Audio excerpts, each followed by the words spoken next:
Welcome to the Bogosity podcast for the 17th of August, 2015, the podcast that strikes the root mean squared.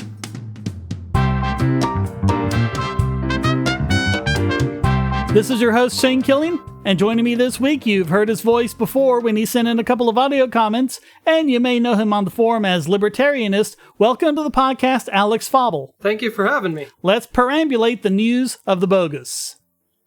So more and more we've been covering computer security issues and trying to give some good advice to people on how to make their computers and internet connections more secure. Well, I thought I'd go over this recent study from Google, which shows how the popular perception of what people think they should do to be more secure is kind of out of odds with what actual security experts say. Yes. So it's kind of a long PDF file. We're not going to go through the whole thing. I do want to call your attention, though, to the graph at the top of page 330, which is page 4 in the PDF file. Now, what they did here was ask experts and non-experts what they thought they should do to stay safe online. So you have one bar for the experts and one bar from the non-experts, and as you can see, they don't really agree on a whole lot.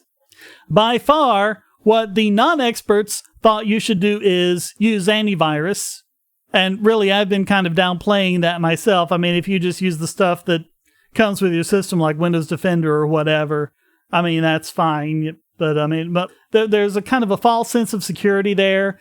And most of them are really now trying to really convince you that they need them, so they give you a lot of false positives. It could be that the experts know enough about internet security as it is to avoid installing accidental software in the first place, and so they don't need antivirus as much as the layman. Yeah, I mean, you still want the stuff that's in your operating system. You want Windows Defender, you want the malicious software removal tool, you want the Windows Firewall. But, I mean, when you just look at the difference in the bars between the experts and the non-experts, it's just incredible. Right. And that first pair of bars there, update system, that's a huge discrepancy. Yeah, the experts are really, really pushing, keep your system up to date.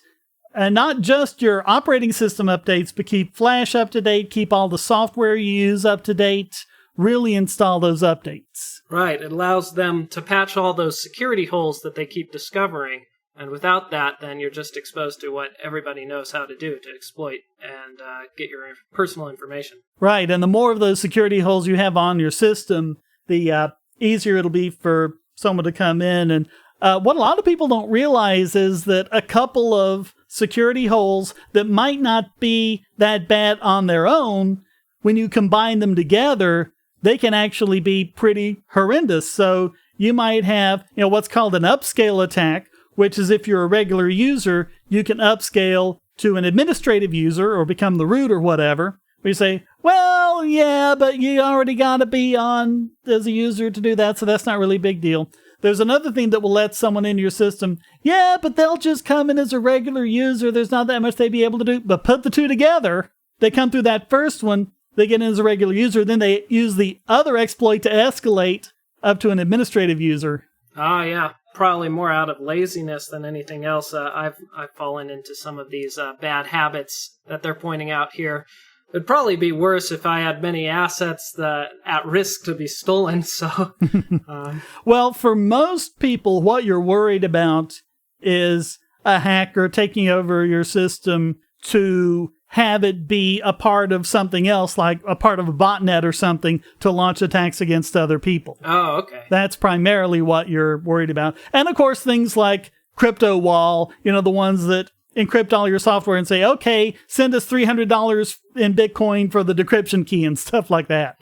So other things, it's interesting. There's several things here on passwords. Non-experts were more likely to emphasize using strong passwords and changing your password often. Hardly any experts mention changing your password. Experts were more likely to emphasize using unique passwords and using a password manager like LastPass. Right, makes sense. Because, if you have a good, strong password randomly generated with LastPass, you really shouldn't have to change it. Unless you get word like, after the Adobe hack. Mine was randomly generated, but with all the news of everything Adobe did wrong, there was a possibility that they could decrypt the password, so I just went ahead and changed mine. But Other than that, if you use a good strong password, you shouldn't have to change it. Yeah, exactly. I mean, if you do the math with the brute force methods at cracking some passwords, it's even accounting in for Moore's law, exponentially increasing our hashing capability. It would take hundreds of years or longer for a nice strong password. Yeah, longer than that. If you have, optimally, you'll want 40 characters randomly generated, upper and lowercase letters, numbers, and symbols. If you do that, and 40 characters, that will fill a 256-bit hash. So you would have to try basically every single hash to do it, and you could not do it in the age of the universe. Right. Now, one thing they didn't ask in this, I was looking through for this, they didn't ask, I think it would have been interesting, what are the experts thinking is a strong password as opposed to what non-experts think is a strong password? Because we've covered in the past some really bad advice that non-experts give pretending they understand how to make strong passwords, like substituting an @ sign for a letter A and things like that. Yeah, no hacker's ever going to figure out you did that. Yeah, obviously the strongest password is a long, random collection of characters selected from your whole array of characters you can use. Yeah, the more random it is, the more secure it is. So even if it's something you have to remember, like your LastPass master password, if you use something like the XKCD method, where you're just pulling out random words and you're remembering this string of random words, you've still got that degree of randomness there. So that's what you need. Of course, it's pretty easy to remember even a long password as long as it's just one password. As long as that is secure, one of these password managing programs like LastPass is a really great asset to have. Yeah, and that's something else that an expert is more likely to stress the importance of a longer password, as opposed to just trying to mangle it up with all sorts of crazy characters, things that don't really make it that much more difficult to hack, but make it harder to remember. Just add length to it, right? And you can do a lot better with that. What is the length that you're allowed to put into LastPass for your master password? I don't know that there is one. Because what it does is it's just going to take what you input and run it through SHA-256 anyway. Okay. And do 5,000 iterations of that by default, so it mangles it up. So I don't think it really has... There's probably some sort of limit, like how many actual characters the box will let you type in. But right, I don't think... like 32,768 or something. Something like that, yeah. But I don't think LastPass itself limits it. And I really hate it when you can't have... Especially like a banking site or something like that. You can't have any more than 12 characters for your password. Why? Yeah. Or how about, this pisses me off the most, when they require you to create a security question, and then all of the security questions are this default list of things that are fairly easy to learn about somebody else. Yeah, you could Google someone and learn that. And they tried to be clever with things like your high school mascot, like that's going to be harder than just asking what high school did you go to, as if it's impossible to Google that high school and look at what their mascot was. Right. And it really sucks that you can't create your own in that. I just have it where I have LastPass just generate one long string, and I use that as the answers, and then I go into the notes for that site and tell myself, okay, this is the answer to the question, and then it's that long random thing. All right, something else that the experts were much, much more likely to recommend was two-factor authentication. So this is using something like Google Authenticator or something. I mean, you've seen things like this before. You log into your bank and it says, okay, we just sent you a text message with this code in it, type in that code. Right. That makes it much harder because now a hacker, even if a hacker gets your password, they can't get in unless they also get your cell phone. Yeah. And a couple other things that non-experts didn't feel was that important, but the experts really said to do was visit only known websites, and how can you go through life doing that? Or deleting your cookies. Cookies really aren't the big problem a lot of people say they are. Okay, good to know. Yeah, there's a lot of useful information in this study. I've been glancing through it and learned a few things myself, and I think everybody should take a minute to check this out. Yeah, there's some good stuff there. So the conclusions, page 338, that's page 12 of the PDF, they conclude, quote, our results find discrepancies between what security practices experts and non-experts follow. While most expert participants install updates, use a password manager, and use two-factor authentication, most non-expert participants use antivirus software, change passwords frequently, and visit only known websites. Non-expert participants reported being reluctant to promptly install software updates, perhaps due to lack of understanding of their effectiveness or bad past experiences caused by software updates. Though using them was considered good advice by experts, password managers were regarded with skepticism by non-experts, who instead preferred to remember passwords, listen to this part, partly because, as one participant said, no one can hack my mind. Sure they yes, can. They can. There is actually a term for this. There is a term for this. A rubber hose cryptanalysis. Where you beat the guy with a rubber hose until he tells you his password. Right? That's what they actually call it. Of course, there is an XKCD comic about this, as usual, about the guy thinking, oh, it'll be so secure with my 4096-bit encryption. But, of course, all it takes is a $5 wrench. Yeah, here, hit him with this $5 wrench till he tells us.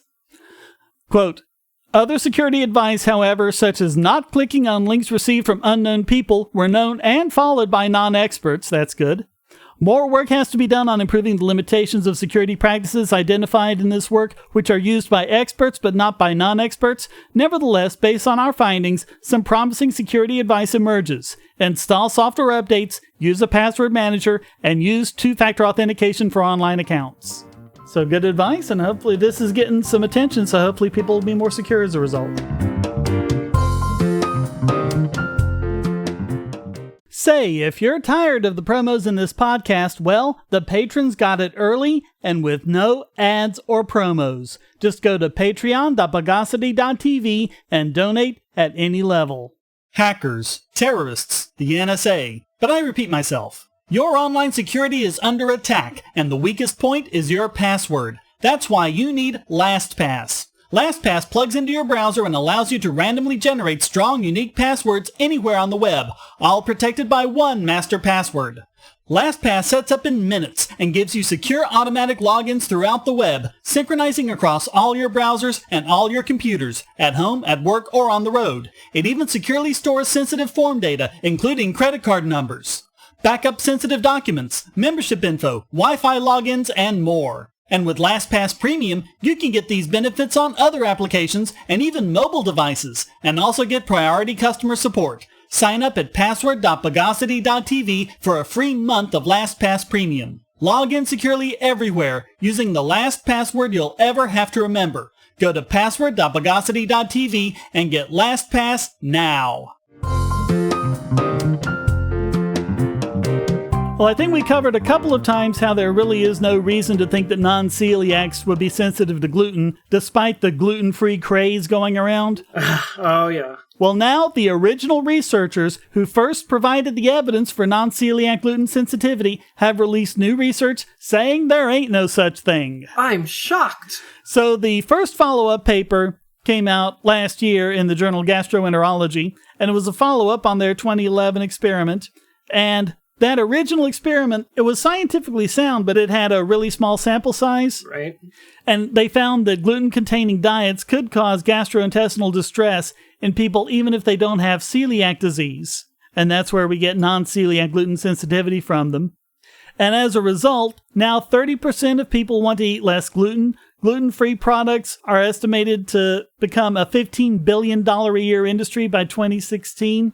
Even though only 1% of Americans have celiac disease. I work in a private learning center as an instructor there, and, we have to, by policy, only provide gluten-free snacks and also no nuts. Now, the no nuts thing makes a lot of sense. There are a lot of kids with allergies, but the gluten thing, I so much want to shout out, wait, this is all nonsense, but, I've got to go along with it. And a good friend of mine is a chef, and he's constantly having to adapt his recipes to accommodate these people who think that they're gluten sensitive or think that there's health benefits to avoiding gluten, when statistically most of the people who say this probably do not have celiac disease. And I've got friends on Facebook who are constantly posting their own 2 cents that really they don't have 2 cents to give on this subject. This one friend of mine actually criticized the scientific method in general for being dogmatic, while she's going out and posting every single article she can find that's critical of Monsanto or other organizations that you and I feel are doing good science. So this was all from Peter Gibson at Monash University. And he knew that his study was very preliminary, and there wasn't really much of a reason to think that gluten would be causing this reaction, so he wanted to see what was going on. So he went and followed up that study with one that was much more scientifically rigorous. He got 37 people who identified themselves as gluten sensitive, and they were provided with every single meal for the trial. All of the dietary triggers for gastrointestinal symptoms were removed, including lactose, benzoates, sulfites, nitrates, FODMAPs, things like that. And they collected 9 days worth of urine and fecal matter from them to get all the information. And they cycled them through high gluten, low gluten, and no gluten diets. And of course, they didn't know which diet they were on at any given time. And in the end, all of the diets, even the diet with no gluten at all, caused pain, bloating, nausea, and gas to a similar degree. It didn't matter if it contained gluten or not. Yeah, surprise, surprise. People who think that they are gluten sensitive are actually just sensitive to the placebo effect. Yeah, actually, it's a nocebo effect. Nocebo effect. Yeah, placebo means I will heal. Nocebo means I will harm. So if the imagined effect is beneficial, it's a placebo effect. If the imagined effect is detrimental, it's a nocebo effect. Okay. Yeah, so Gibson said, quote, "In contrast to our first study, we could find absolutely no specific response to gluten. And now a third, even larger study has confirmed these findings. And now, I mean, it's pretty much case closed. They have really gotten scientifically rigorous with it. They have been double and triple blinded. And there is just no evidence of any kind of non-celiac gluten sensitivity." Yeah, and you mentioned this, another applicable XKCD comic in previous podcast, the one with the scientific studies and statistical significance. The scientists doing 20 different studies on different colored jelly beans. Oh, yeah. Yeah, so they tested 20 different colors, and one of them had a positive result, yeah. Well, that's what you would expect. That's going to happen. You're always going to get studies that produce initial findings that are surprising. The problem is that the press runs with these, and everyone gets caught up in the hype, and then when they do additional studies and just find out that either that original study was flawed or that it was a statistical anomaly, well, nobody's listening at that point. Yeah, or if it is, it's like, look, the scientists got it wrong again, and people say, see, scientists don't know anything. Right, when it's the media who are corrupting Well, and we've covered this before. It's rare for the media to do so much as call the researcher and ask him what his study found. Yeah. I mean, you would think that would be a basic thing. Right. But no. No, you get more views if you'll get more readers and more attention through the fear that you're harboring. So there's no reason to double check and find out that, hey, things are actually pretty okay. Yep, it's all about the clickbait. Right.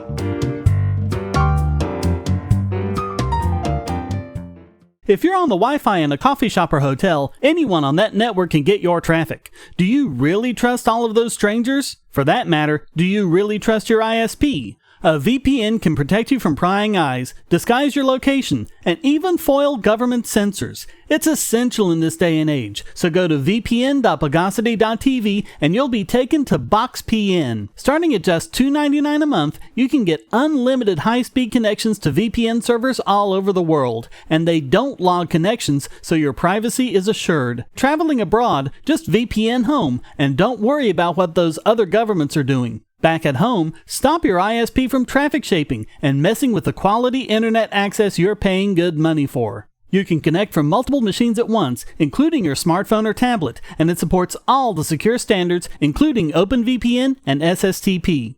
Bypass censors and surveillance with your own secure VPN connection. Go to vpn.bogosity.tv.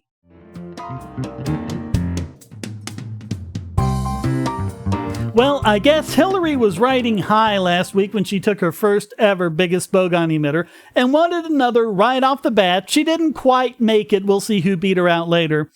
But she's telling one lie after another to cover up her dangerous, illegal, and possibly treasonous use of classified emails outside the proper channels.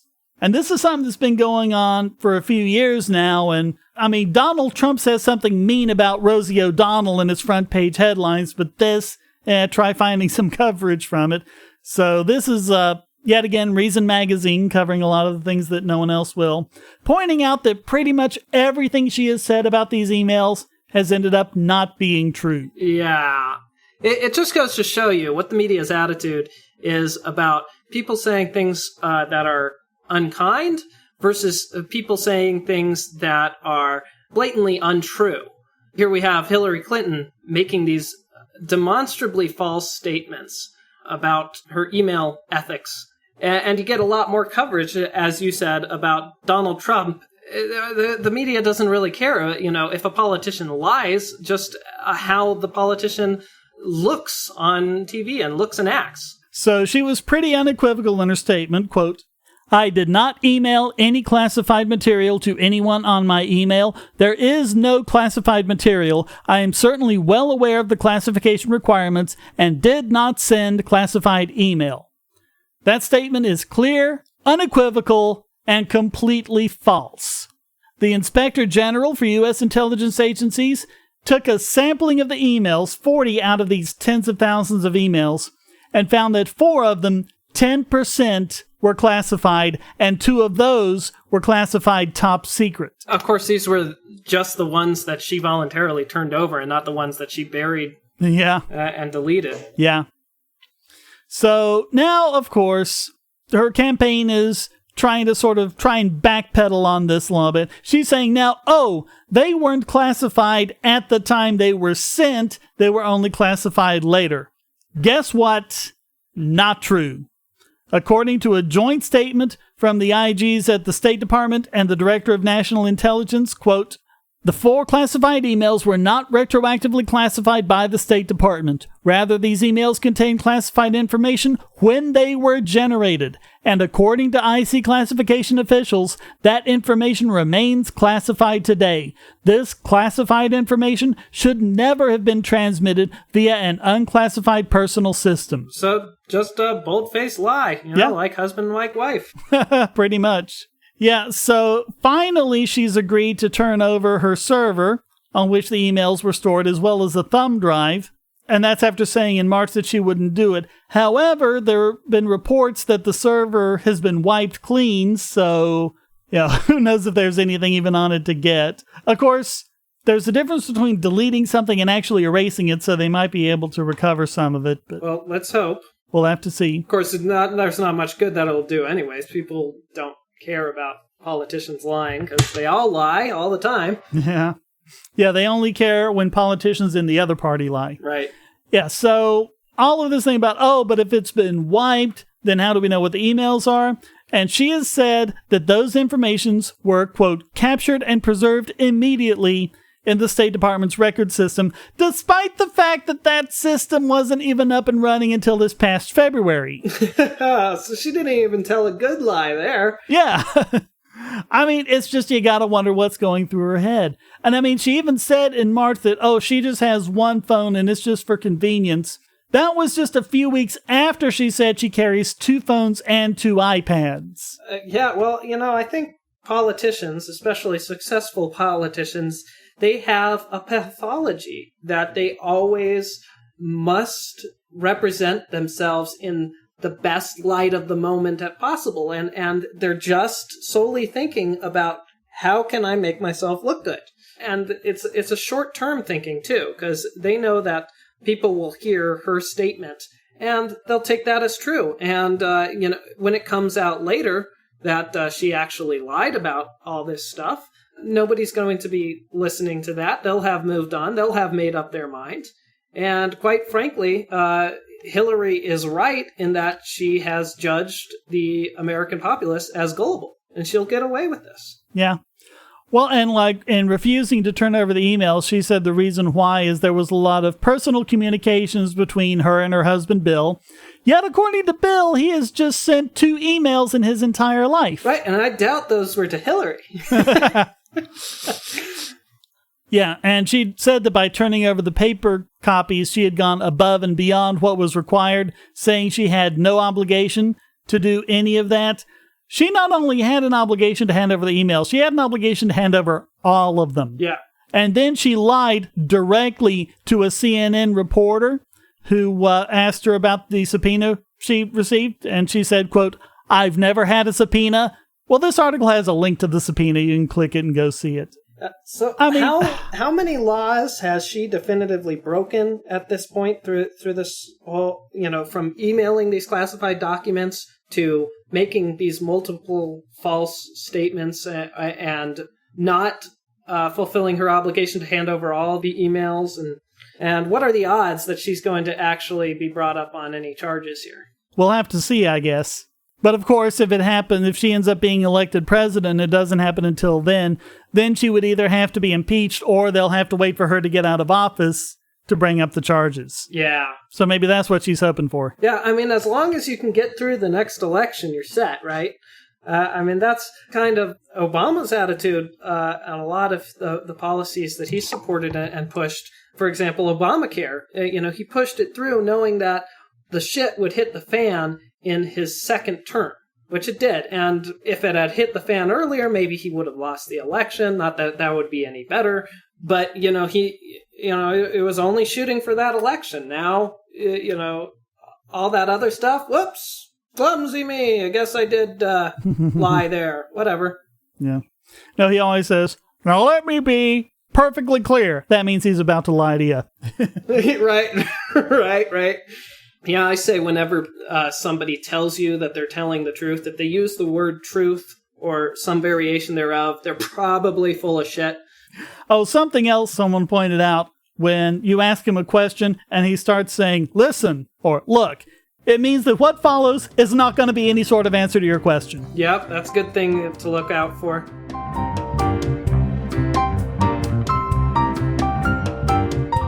You're listening to the Bogosity podcast. Hi, I'm Dave. You may recognize me from previous Bogosity episodes. However, I'm not here to talk about that. I'm also part of a podcast, the Superplex Brothers Podcast. Head on over to superplexbros.com. You can check out the podcast for video games and pro wrestling. We also have news, reviews, and editorials and all kinds of stuff just to talk about video games and pro wrestling and everything else that comes in between. So if you're into that, why don't you come check us out? And now let's cryptanalyze this week's biggest Bogon emitter. And this week it goes to Oracle, whose chief security officer, Mary Ann Davidson, made some really idiotic statements about people researching security holes in their software. And then she pulled a food babe and took down the article once Oracle got the metric shit ton of criticism they deserve for it. Yeah, well, somebody saved it. Surprise, surprise. Haha, yep. Guess what? The Bogus archive now has a second entry, so it's preserved for all time. Well, that's one positive thing about that aspect of the internet. Anything that you put out there stays out there. You can't get rid of it. Yep. You can try. Maybe you'll get lucky, but... Yeah, well, and then there's the Streisand effect, that if you try to cover it up, it's going to probably blow up into something bigger and draw a lot more attention than you wanted. Yep. Now, I want to emphasize, we are talking about Oracle's chief security officer. This is not some spokeswoman. This is not some marketing flunky. This is someone who is supposedly an expert in her field. Oracle is this huge company that makes Java and VirtualBox and all of this other sorts of software. They make, one of the biggest database software in the world. They're not lightweights. Right. So this is somebody who should know better. Yep. Not some PR person who doesn't really know too much about cryptography or internet security. Right. So she says, quote, "I can understand that in a world where it seems almost every day someone else had a data breach and lost umpteen gazillion records to unnamed intruders who may have been working at the behest of a hostile nation state, people want to go the extra mile to secure their systems. That said, you would think that before gearing up to run that extra mile, customers would have already ensured they've identified their critical systems, encrypted sensitive data, applied all relevant patches, be on a supported product release, use tools to ensure configurations are locked down, in short, the usual security hygiene, before they attempt to find zero-day vulnerabilities in the products they are using. And in fact, there are a lot of data breaches that will be prevented by doing all of that stuff, as unsexy as it is, instead of hyperventilating that the big, bad, advanced, persistent threat using a zero-day is out to get me. Okay, first of all, fundamental misrepresentation of what these things are. A lot of these things are things that will allow an attacker to bypass a lot of those security precautions. And as we said earlier, these things can actually work together in unexpected ways that hackers have every incentive to figure out. So, you can't just say, it would be like someone broke out your window and got into your house at night through the window and say, well, you should have had a better lock on your front door. What good would that do? Right. Yeah. So, in this article, she's harshly criticizing the very people who are coming to her and pointing out the flaws in her system. Now, if these people were trying to make money off of 0 days and really trying to exploit security flaws, they would not be emailing her security flaws that they discovered. Right. And if you think the hackers aren't out there exploiting it for profit, think again. Right. These are people who genuinely have a passion for computer science and are providing them basically free labor and showing how, hey, here's how you can make your system better. Here's how you can protect my data as well as the data of millions of other individuals out there. And she's dismissing them as, no, you're making us look bad. Yeah. Well, and she says it's all, quote, appropriate customer due diligence and stops well short of, hey, I think I will do the vendor's job for him, her, it, and look for problems in source code myself. Well, maybe if the vendors were doing their jobs, there wouldn't be, this whole thinking that, oh, we've got to look through all of this and make sure there aren't any security holes. But I mean, even in a best case scenario, even if, and I'm sure Oracle is doing about everything they can to do it, more eyeballs looking for the problem is always better. Right.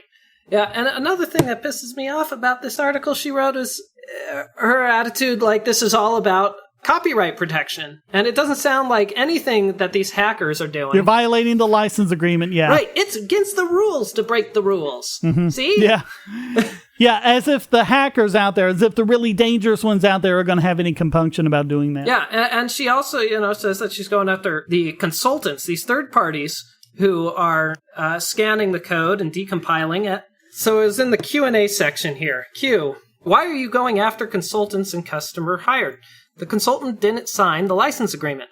Answer. The consultant signed the Oracle license agreement, and the consultant hired by the customer is bound by the customer's signed license agreement. Otherwise, everyone would hire a consultant to say, legal terms follow, nanny, nanny, boo-boo, big bad consultant can do X, even if consultant can't. Yeah, there's a lot of language like that, like she's trying to be cute or something. Right.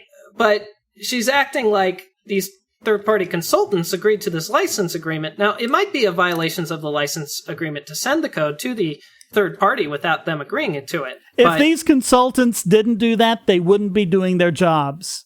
That's just the bottom line. Right. But what she says is, quote, if we determine as part of our analysis that scan results could only have come from reverse engineering, we send a letter to the sinning customer. She actually uses the word sinning. It's a sin. And a different letter to the sinning consultant acting on customer's behalf, reminding them of the terms of the Oracle license agreement that preclude reverse engineering, so please stop it already. And we require customers and consultants to destroy the results of such reverse engineering and confirm that they have done so. So you're not allowed to tell anyone else that there's this big security problem in our software. Yeah, and that word sinning, it's a thought crime that she's arguing for. I mean, this is processing information. This is just information that's naturally inherent to the software that they have put out there that a little bit of thought has been applied to discover security flaws in. It's not like these security flaws go away once you try to forget about them. No, they're out there. They need to be fixed. Yeah, and so another question is, quote, but one of the issues I found was an actual security vulnerability, so that justifies reverse engineering, right? And her answer is, quote, no, it doesn't. Just like you can't break into a house because someone left a window or door unlocked. Okay, so looking through code that is running on your machine that you are depending on, and you want to know if you're vulnerable, looking through that is exactly the same thing as breaking into someone's home. Yeah, that would be like if like a lock salesman sold you this lock, and then you tested it on your own door by hitting it with your shoulder and it breaks open. They go, hey, you just broke our lock. Not supposed to do that. You're not supposed to try to go finding flaws in the security system we sold to you. Yeah, and she really has some nasty things to say about the bug bounties that we've talked about that have been so good for finding so many problems. Quote, bug bounties are the new boy band. Why would I throw a lot of money when I could spend that money on better prevention, like, hiring another employee to do ethical hacking, who could develop a really good tool we use to automate finding certain types of issues and so on. This is one of those full immersion baptism or sprinkle water over the forehead issues. We allow for different religious traditions and do it our way, and others can do it their way. Well, let's hope Oracle starts losing customers left and right here. Yeah, but I mean, so many people need to use Java for so many different applications, and it's like, it's about like Flash. Every time you turn around, there's another bunch of security holes in Java that are being patched. So, quote, Oracle's license agreement exists to protect our intellectual property, and apparently that overrules your right to be protected from security flaws.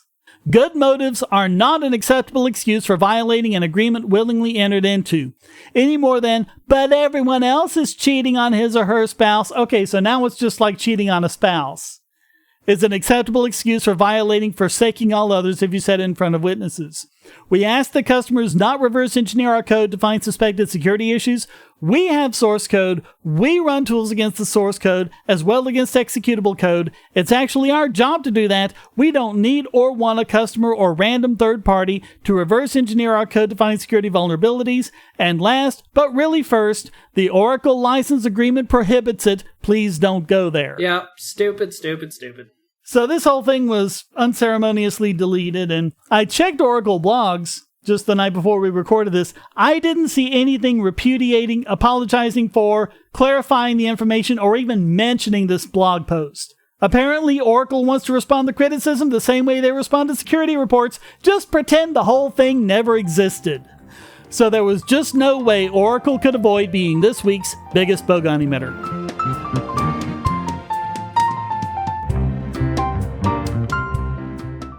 Bogosity.tv is a participant in the Amazon Services LLC Associates Program, an affiliate advertising program designed to provide a means for sites to earn advertising fees by advertising and linking to Amazon.com. Just clear your cookies and go to amazon.bogosity.tv, or check the right-hand side of the podcast page for Amazon's best deals, including the deal of the day and limited-time lightning deals on all sorts of great products. So next time you buy online, go to amazon.bogosity.tv.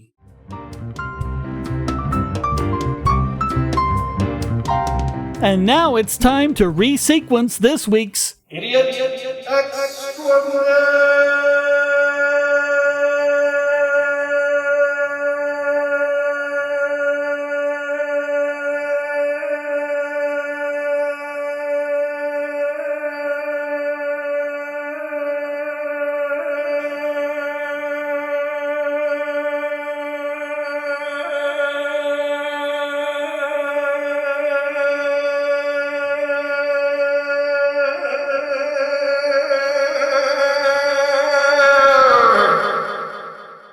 Wow.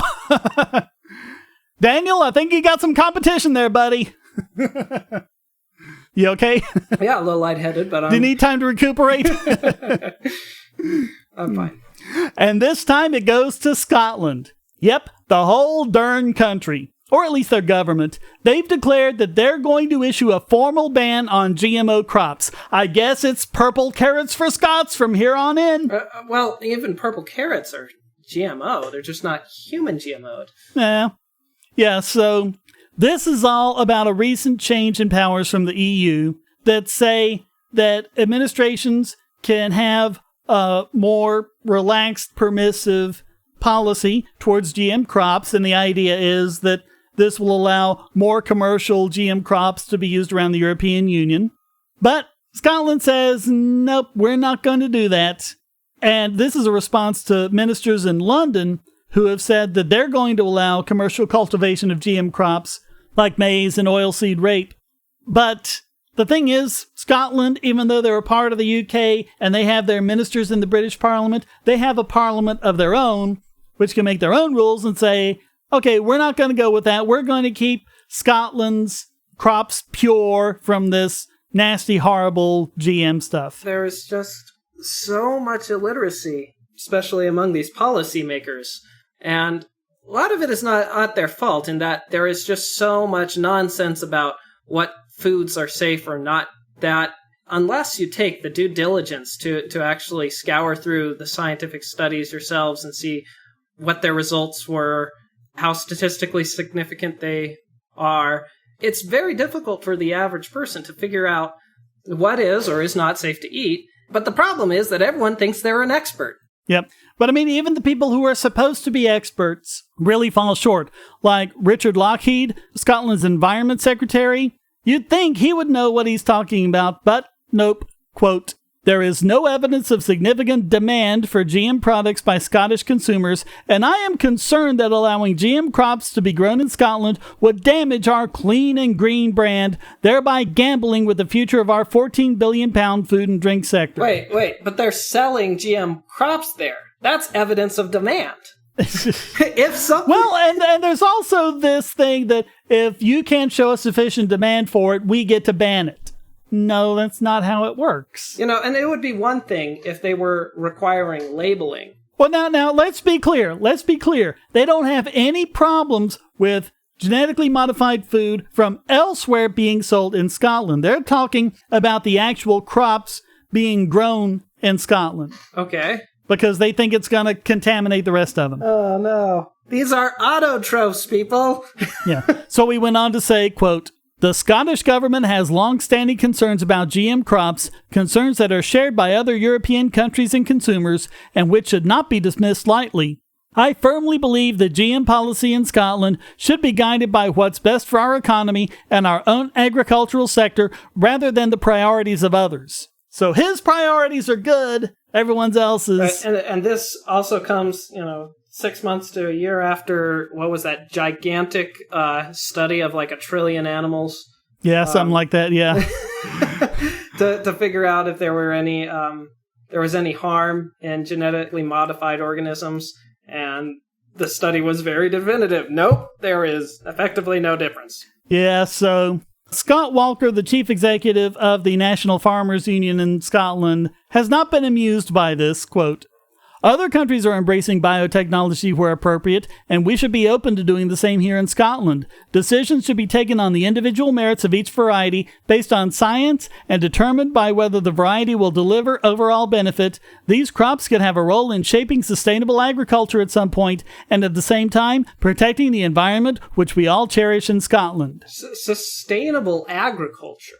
I don't know why, that term, when I hear it, what it brings to mind to me is the periods in human history where the population was at equilibrium because half the population was starving. Well, that's not what he's talking about. He's talking about things like if you plant a crop in the soil and you just keep planting it year after year after year, a lot of the nutrients that that crop needs to be really good and robust will get leached out of the soil. Sustainable agriculture means either doing stuff like crop rotation, or there's a lot of GM crops that can help with that, just so you can keep planting and you can keep producing crops in the same soil without running into these problems. That's what sustainable agriculture is. I see what you're saying. Yeah, and Murdo Fraser for the Scottish Conservatives said, quote, I think this decision puts superstition before science. There's a very strong scientific consensus that GM foods could be hugely beneficial, increasing the volume of food for the world's population. There are two specific issues here for Scotland. If the rest of the UK moves to encourage GM foods and Scotland doesn't, our farmers will be at a competitive disadvantage. And secondly, a lot of our research institutes, which are keen to pursue this technology, will lose talent. So once again, the environmentalists are not speaking for everyone, not even speaking for the people they're pretending to speak for, like the farmers. So that just means that Scotland gets named this week's Idiot Express.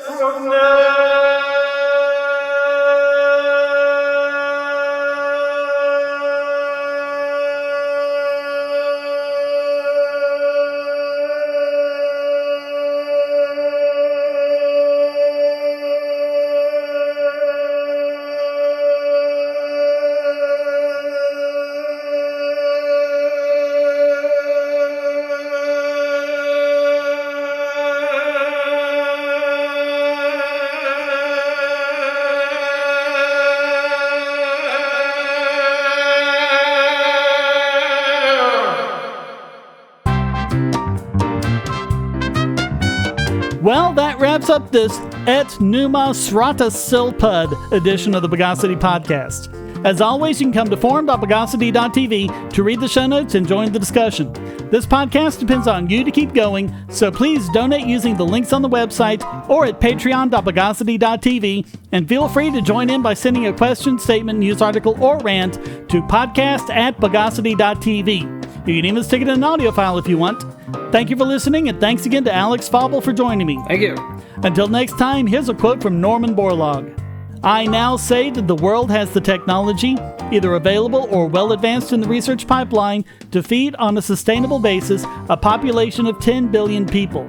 The more pertinent question today is whether farmers and ranchers will be permitted to use this new technology. While the affluent nations can certainly afford to adopt ultra-low risk positions and pay more for food produced by the so-called organic methods, the 1 billion chronically undernourished people of the low-income food deficit nations cannot.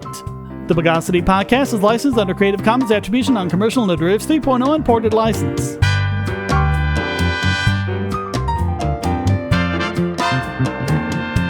Bogosity.